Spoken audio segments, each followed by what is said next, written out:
রব্বি কারীম বলেন, মানুষকে আমি কেন দাঁড় করাবো জানোনি? দুনিয়ার জমিনে পরীক্ষা দিছিলি, আমি আল্লাহ সেটার রেজাল্ট তোর হাতে ধরায়া দিব।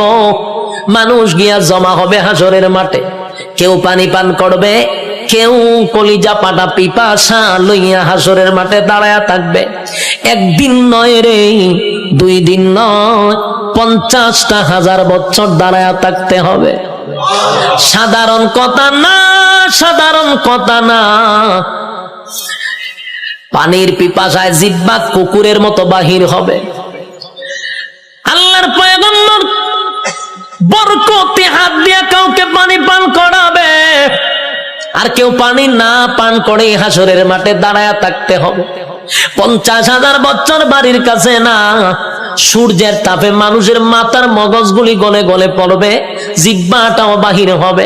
এই অবস্থায় যে কত হাজার বছর মানুষগুলি একটা সময় বিরক্ত হইয়া চিৎকার দিবে আর বলবে, মালিক রে, জান্নাতে দেও না হয় জাহান্নামেই দেও, হাসরের মাঠে আর ভালো লাগে না, সেখান থেকে আমাদেরকে সরায়া দাও। আদম নবীর থেকে লইয়া ঈসা রূহুল্লাহ পর্যন্ত মানুষ